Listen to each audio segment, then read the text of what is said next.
اتكلم عن فنادق اسكندرية 3 نجوم، وما اتكلمش عن فندق قاعود. فندق من الفنادق القديمة واللي ليها تاريخ في اسكندرية، موجود بمنطقة سبورتنج على الكورنيش. الموقع بتاعه ممتاز، الاستاف بتاعه ناس محترمة، اوبن بوفيه، الاطلالة على البحر جميلة، المكان نظيف وسعره رخيص بالنسبة للخدمات بتاعته، وهنتكلم لسه على المميزات بتاعته. قريب من معظم الأماكن الخدمية. الليلة للفرد في الغرفة الدبل عاملة 750 في الغالب، اللي هي الفيول اللي على البحر. جميع الخدمات والمحلات بجانبه. في اسانسير بس برضو بيحتاج شوية تطوير وصيانة. الاستاف بتاعه محترم ومهذب، من ضمن 3 4 عوامل لنجاح الفندق. حاليا بيتم انهاء التطوير الواجهة بتاعة الفندق، ونرجو ان التطوير يشمل داخل الفندق اللي هنتكلم عليه. هوا البلكونة في الغرف المطلة على البحر لا يقارن، وبعدين الغرف الجانبية وبعدين الداخلية. فسعر الغرف اللي واخدة فيو على البحر بيبقى أغلى من الغرف التانية. الواي فاي بتاعه ضعيف. الغرف بتاعته بتحتاج لتجديد، لتغيير في العفش بتاعها، في صيانة التكييف بتاعه. 20% من التكييفات اللي موجودة بالفندق ضعيفة وبتعمل صوت. الحمامات معقولة، لازم يبقى الإضاءة كمان ما يبقاش فيه أباجورتين في الأوضة، لازم نزود الإضاءة في الغرف بالذات. دايما بنصح تاخد فوطك، والفندق ده خد ملاياتك كمان معاك. في أي فندق من 20 نجمة لغاية نجمة خد الفوط والمتعلقات والنظافة الشخصية اللي بتاعتك، خدها معاك. ودايما بعيدها في كل فيديو قبل ما تستلم. اقعد ساعة راجع على الغرفة. لو ما كانتش عاجباك مكيفات، حاجات تلفزيون، حاجات واضحة، اطلب تغيير الغرفة. لكن بعد ما توقع على الاستلام هيبقى انت دفعت وممكن ما تعرفش تاخد حقك. فاحنا ليه نوقع نفسنا؟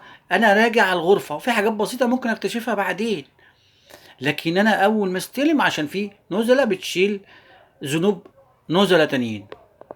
في مكان قدام الفندق خاص بالركنة بتاعته، دايما زحمة، ودايما الواقف على الباركنج ده بيشاور لك على باركنج في الشارع الخارجي. هو بيبقى ب50 جنيه في الليلة، بس تبقى انت ايه، مضطر.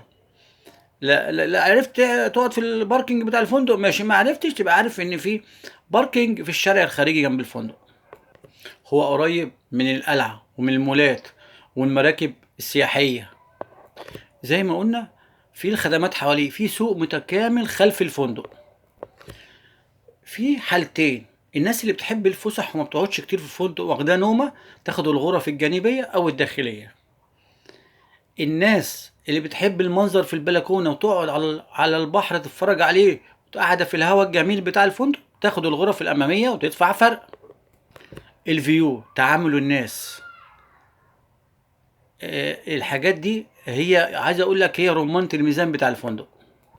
في رقمين للفندق، وفي رقمين بتوع عروض شركات بتنزل عروض برضو تتصلوا بيها. اول حاجة رقمين بتوع الفندق: 0354 380.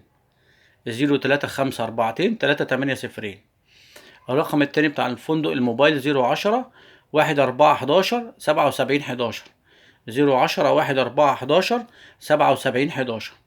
في رقمين بتوع شركات بتقدم عروض: 010 11 4342 61. 010 11 4342 61. و011 3 4 5 7 306.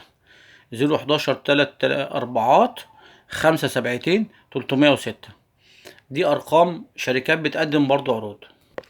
بالنسبة للطفل لغاية 6 سنوات مجانا، ومن 6 سنوات ل12 سنة بيبقى تخفيض 50%. ده يعني مع وجوده في الأسرة، مفيش امتيازات في حاجة تاني. الفيديو اللي فات قلت لك الدور ال13 بتاع فندق كذا ما تروحوش. لا، في الدور التاسع يتميز انه كاشف نص اسكندرية، وناس بتشكر في الغرف بتاعته. لو تعرف تختار، عندك اختيارات. موظف الاستقبال ممكن تقول له عايز الدور التاسع، ناس بتشكر فيه. الفندق يحتاج جهد وتنظيم ومتابعة للأجهزة وللأساس والصيانة الدورية. حاجات بسيطة ممكن نعملها. معلش بقاله زمن، بس احنا هم بدأوا في الواجهة وهيبدأوا في الداخلي وعملوا غرف، بس الغرف اللي باقية اللي عايزة تحسين لسه موجود. الفطار متوسط والغرف كمجمله مقبول. انت خدمة مقابل قيمة، يعني مثلا بتدفع 9 قروش في حاجة تستاهل 10 قروش.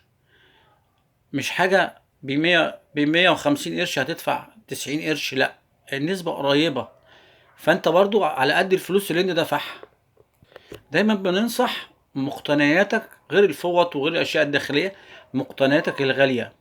اذا كان في خزنة في بعض الغرف وده موجود في الكلام، فاحنا في غرف ما فيهاش، فانت ما تخرجش وتسيب مقتنياتك.